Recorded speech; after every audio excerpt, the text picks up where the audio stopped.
Hello, everybody. Hope you're well. I'm back with you today to talk to the simplicity of the spiritual life and how to live a simplistic, powerful, reverent, prayerful, and godly life. Because over time, over the longest time, it's clear to see that the word spiritual or spirit has lost its meaning. When you think of spirituality today, you might be inclined to think about plant medicine, yoga, breathwork, cacao, ceremony, all these things, aliens even, that's even come into the fore, ascension, 5D consciousness, Christ consciousness, there's all these words. And then religion, that's still part of it too, because religion is still spirituality, but this idea that there is a formula that you have to follow in order to be close to God. And so I wanted to touch on some of that stuff today to demystify and simplify everything so there's a bit of clarity, because often the way that spirituality has grown in all its branches of entertainment means that a lot of people feel that they're outliers, or they're not part of that, and they don't know how to have that life because there's some key formula that if it isn't done, then there's no ascension and you're going to hell or whatever. Some people talk about hidden knowledge and occult wisdom as though things have been hidden from us and we need to uncover that to liberate and free humanity. But it's not as complicated as that. So I want to just go into the simplicity of it today, not to judge the different practices, protocols, ideologies, and things that are out there, but to look at the core of our relationship to God and how we can all do that regardless of our beliefs and cultures. Because the word spirit, it means breath. And so in its simplest form, spirituality is just being with breath. And we are, breathwork is something that's included in the spiritual marketplace, but a lot of the time it's all very bossy breathing, the Wim Hof stuff and the Kundalini stuff, which can create these states which open people up prematurely a lot of the time and end up creating psychosis and other bodily issues as well. So I'm not talking about that. I'm talking about very gentle, prayerful breath, because the breath is the Holy Spirit. Breath means spirit. So when I'm breathing, I'm inviting the Holy Spirit into my body to illuminate me from the inside out so that I might have revelation and understanding and knowledge so that I can walk more wholesomely and more relationally to God. So breath is something that we are being breathed every moment. We're not taking breath, if you think about it. We're being breathed. All creation breathes together, and we are being breathed forward in every moment by the divine. So a beautiful way to work with breath is prayerfully, is in dialogue. I'm receiving the Holy Spirit. I'm allowing that to descend into my body and illuminate me from the inside out so that I can get clarity and revelation. That's it. That's spirituality at its most simplest form. Because if you just sit with your breath long enough, your body will start to reveal to you all the things you're holding that don't need to be there anymore. The body keeps score of everything that's happened. So when we are still, the body takes the opportunity to start decluttering and releasing that information. It's difficult for some people because that may include memories of trauma or wounds that are there from childhood.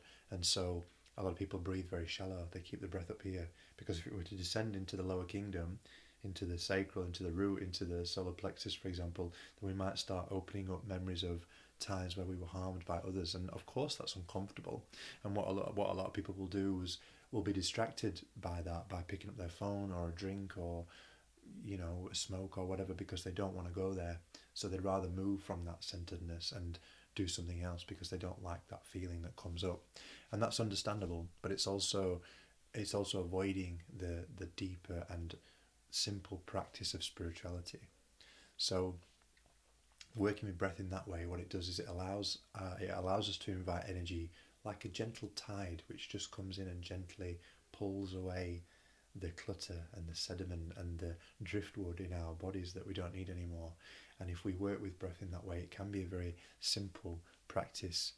Not always in practice, but in principle definitely. So I just want to start with that because breath is all you need. And then there's people out there that will say, unless you've done this protocol, unless you've done this specific routine, unless you've said certain words about Jesus, that you are somehow exiled from God's grace. But the truth is that nobody is. Nobody is exiled from God's grace. Everybody is just as close to God as everybody else. God is always closer to you than your own breath, and that's why breath is so important, because every time you're breathing, you are in relation with God. And the more you do that, the easier it's going to be for you to feel how God moves and communicates with you. So consciousness, a lot of people use that word these days, which again is another word that doesn't really mean anything anymore. You don't hear a lot of people talking about conscience. You hear people talking about consciousness because it's all about elevating the self into some expanded state of awareness. And the truth is, if you just follow your conscience, then everything that you need to know will be given to you when it's time, and you will open yourself gradually in a balanced way so that there's no overwhelm, there's no psychosis that comes by opening channels too soon. So consciousness doesn't mean anything. If we look at someone like Jesus, he was teaching conscience, not Christ consciousness, but walking in conscience. It's not about elevating the self out of the human being, it's about walking as a human being with a conscience, and that's what Yeshua really came to teach.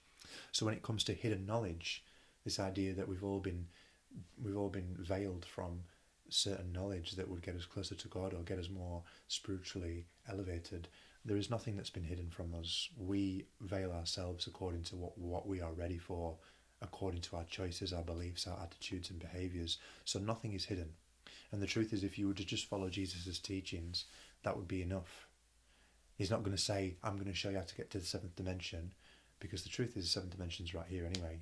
What Yeshua came to do was teach us how to walk as a human, embodying the law. And so the key is there. He was a human being for that very reason, because we're here to be human beings. We're here to descend the spirit into the body so we can live a physically spiritual life. It's not about coming up and out, as many of the practices and theologies have led people towards. This direction, over time, it creates burnout. The true evolution of spirit is to come into the flesh and live the body as Eden, which is what it always was. So what was the problem way back when? Why did the Eden story go the way it went? Because humans were given the power of choice. God gave us the power to choose what we wanted. And the choice was made to essentially separate us from God's knowing and lean on our own understanding, our own knowledge. And that's where the calamity of generations has been, to this point now where it's reached such polarized states. And so what's the remedy? The remedy is to reorient ourselves with God in law, in the body, so that we can choose lawfully and we can live lawfully once again. And it's not about getting everybody else to do it. It's about understanding that when the individual does that, their life reorients itself into a more balanced, harmonious expression. And then by association, through osmosis, our friends and family, they also start to receive the benefits of that. And over time, that's how the world will change, because the truth is, God is essentially forcing that, not by punishing us. The laws aren't there to punish, they're there to create harmony. And at some point, when the balance gets too far, nature comes in and forces that pendulum back into center. And we're almost at that point now where truth is right at the forefront. Everything that people have been avoiding, everything that they've been hiding in their bodies, in their psyche, are no longer able to stay hidden. They're coming up to be resolved. Not because we're punished, because we are being guided to walk back in alignment with truth. That's what this time is about. So there are three key factors with this that I often share with people I work with. For me, it's all about breath, prayer, and witness. And I think breath and prayer are very much the same thing. But breathing in the Holy Spirit, inviting that sight, that holy witness to come in and show us where we're holding information, where we're holding static in the body, witnessing that, witnessing without judgment, seeing it as God sees, as it is, without the attachment of our story and our wounds and our beliefs and attitudes, but just seeing it as it is through the perspective of law. And then the prayer aspect is about communicating them with the divine. Once I realize something about myself, once I realize what I'm holding that's harming me, I ask the divine to be in cooperation with me to help that be released. God, I know I'm holding stagnation. I know I'm holding resentment towards my brother. Please help me find the power to forgive. And that's where God starts to come in and show you how to do it. And that's going to clear the decks so that the voice of the conscience gets louder and louder, and it's never the ability to hear God's voice and act upon his word is easier and easier and easier. But it takes that practice of inviting the divine in, revealing what's cluttering the perceptional field of awareness that is in relation to God, and then it's easier and easier to hear the voice of the conscience. It's difficult to follow the voice of the conscience a lot of the time because the conscience wants us to do what is right morally, regardless of whether it might disrupt our physical life. So as an example, we might be in a relationship that's not working. We might be in an abusive relationship. We might be in a relationship where the love has been lost. And the conscience comes in and says, you need to end this. But the ego will say, but what about, I don't want to be alone. What about the mortgage? What about the things that we share? I don't want to create disruption. I don't want to create upset. And so often we'll listen to that voice, and so the situation won't improve, it'll just get worse. And then we might end up addicted to substances as a way to cope, or porn or something else, or cheating. And the interesting thing about that is that if we don't follow the voice of the conscience, then the universe is going to find another way to break that so that the laws can stay in motion and keep us harmonized. And that might be a betrayal.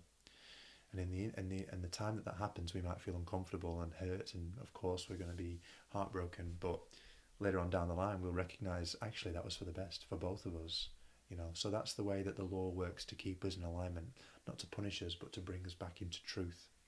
And so truth is such a key factor, because if you are a person that finds it difficult to express your truth, and when I say your truth, I don't mean your truth over somebody else's. I just mean how you're feeling, because we all share the truth. There is only one truth, and that is I am here. But if we aren't able to speak freely about what we think and feel, if we're shutting ourselves down, if we're lying, if we are not living in accordance to what we know our conscience is really telling us, then that's where we're inviting potential disruption in our bodies, in our lives. So listening to the voice of the conscience is key. And the more you do it, the easier it is to then do that moving forward. Then your relationship to God is just there.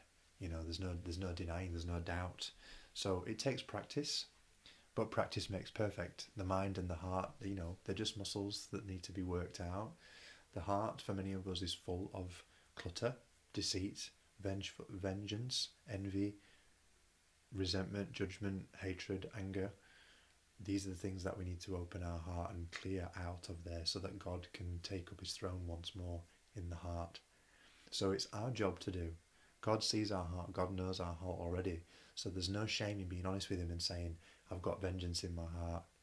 I've got envy in my heart. And I need you to help me clear it, because I can see how it's poisoning me.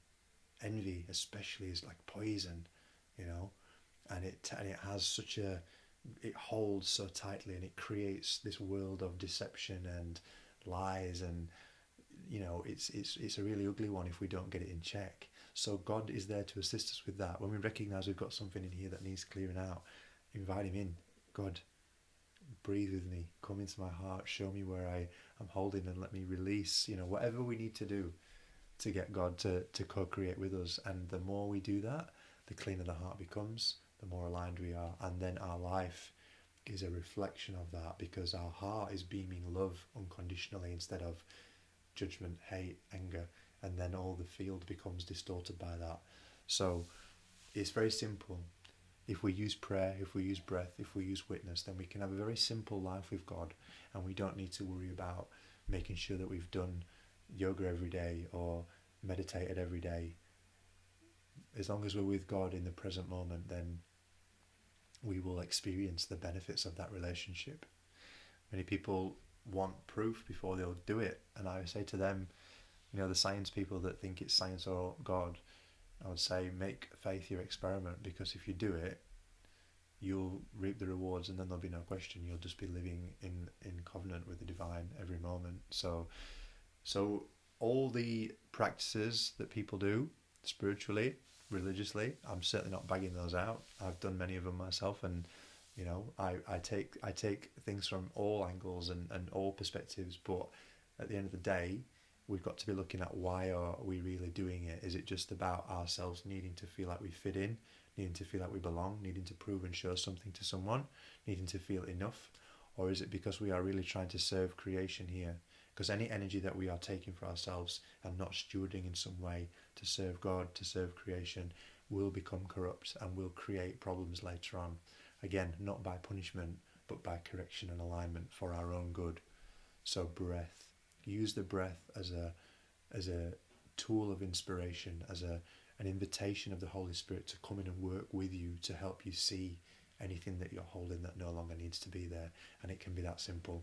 And if you need support and assistance with that, of course you can reach out to me and we can work together on how that can be done. Because I'm not saying it's always easy.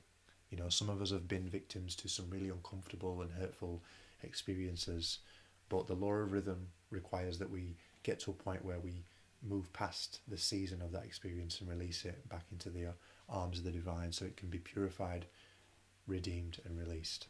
And so at some point everything must go through that process, and I'm here to assist anyone that needs help with that. Okay, I'll speak to you again soon. Bye bye.